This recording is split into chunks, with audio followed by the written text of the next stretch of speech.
আমাকে দোষারোপ করছো কেন? আমি আমি তো তোমাকে সত্যিকারের ভালোবেসেছিলাম। তোমাকে বিয়ে করতে রাজি হতে তোমার পিতা ওই রাজকুমারের সঙ্গে তোমার বিবাহ ঠিক করলো। আর তুমিও তাদের সম্মতি দিয়ে তুমি আমাকে দূর দূর করে তাড়িয়ে দিয়েছো। তারা তখন আমি বুঝতে পারিনি সেনাপতি সাহেব, তুমি তুমি আমায় ক্ষমা করে দাও। তারা এমন ভুল জীবনে যে কখনো হবে না। তারা তুমি তুমি কি তাহলে আবার আমার কাছে ফিরতে চাও? তারা যদি তুমি আমাকে চাও তাহলে যে আমি সুখী হব বন্ধু। বলো বলো তুমি আমায় ক্ষমা করেছো? তারা আমি তোমাকে ক্ষমা করতে পারি শুধু একটা শর্তে। যদি তুমি আমার কথা মানো তাহলে আমি তোমাকে ক্ষমা করতে পারি। তারা কথা যখন দিয়েছি তোমার জন্য আমি প্রাণে তো তৈরি আছি বন্ধু। হ্যাঁ বন্ধু। তারা আমি আমি আবারও নতুন করে তোমাকে কথা দিচ্ছি। তারা শুধু ভালোবাসার অভিনয় করে নয়, তোমাকে তোমাকে চিরসঙ্গী বানাতে আমি আবার তোমাকে আমার এই কাছে টেনে নেব। তারা তবে তবে শুধু একটি মাত্র শর্তে। বলো তারা, তুমি তুমি আমার সে কথাটা পালন করবে কিনা? কি সেই শর্ত বন্ধু? আমি আমি শপথ করে বলছি, তুমি যদি আমায় বিয়ে করো তাহলে যে আমি সুখী হব। তারা এবার বলো কি তোমার শর্ত? তুমি সত্যি বলছো? তারা তুমি এই তারা বলো, তুমি আমাকে ভুলে যাবে না তো? তারা তুমি আগের মতো আমার সঙ্গে অভিনয় করে তুমি আমাকে তাড়িয়ে দেবে না? তারা তুমি আমায় বিশ্বাস করো সেনাপতি সাহেব, আমি ওই আল্লাহ রাসূলকে সাক্ষী রেখে তোমাকে কথা দিচ্ছি। তারা আমি আমিও তোমাকে কথা দিচ্ছি। তারা তোমাকে বিয়ে করব শুধু একটি শর্তে।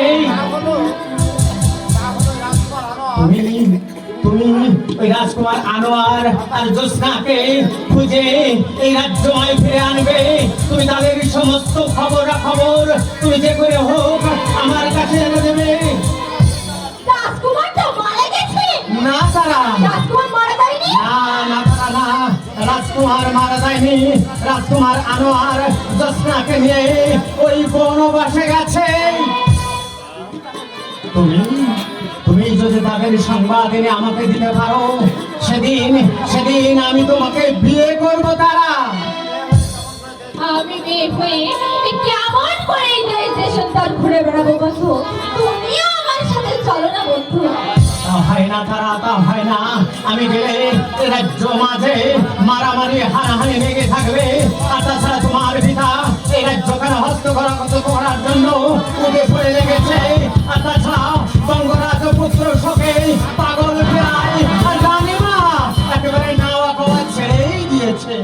রাজকুমার যে বেঁচে আছি তা তুমি কেমন করে জানলে বন্ধু? তা আমি তোমাকে পরে বলে দেবো। তারা তুমি বলো, তুমি আমার আদেশ পালন করবে কিনা? কথা জমা দিয়েছি তোমার জন্য আমি প্রাণে তো তৈরি আছি। তারা কিন্তু কোনো কিন্তু নয়। তারা কোনো কিন্তু নয়। তোমাকে আমি এমন সাজে সাজিয়ে দেব যাতে তোমাকে কেউ চিনতে পারবে না। তারা এই সেই পোশাক বন্ধু। পুরুষের পোশাক, পোশাক? হ্যাঁ পুরুষের পোশাকে আমি তোমাকে সাজিয়ে দেব। আর তাছাড়া তুমি সুন্দরবনের নিকট ওই জঙ্গলের কাছে এক জমিদার বাড়িতে আশ্রয় নেবে। ওই জমিদার আমার আত্মীয় হয়। আর তাছাড়া আমি তোমাকে একখানা পত্র লিখে দেবো। তুমি ওই পত্রখানা জমিদারকে দেখালে তিনি খুব সহজেই তোমাকে সাদরে গ্রহণ করবে। তারা তারা যদি আমার পরিচয় চায় তাহলে নকল পরিচয় দেবে। তারা হ্যাঁ নকল পরিচয় দেবে। আর গোপনে ওই রাজকুমার আনোয়ার আর জোসনার খবর নিয়ে তুমি আমাকে সবকিছু সময় মতো জানাবে। অতি চমৎকার বুদ্ধি বন্ধু। চলো বন্ধু, আমাকে পুরুষের বেশি সাজাবার বন্দোবস্ত করে দেবে। তাই চলো তারা, তাই চলো। তারা এইটা এতদিন পরে তুমি আমার কাছে আসলে তাহলে শেষবারের মতো তোমার মিষ্টি মধুর কণ্ঠে একটা গান আমাকে শোনাও না দিয়ে।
বন্ধু আমাকে পুরুষের বেশি সাজাবার বন্দোবস্ত করে দেবে। তাই চলো তারা, তাই চলো।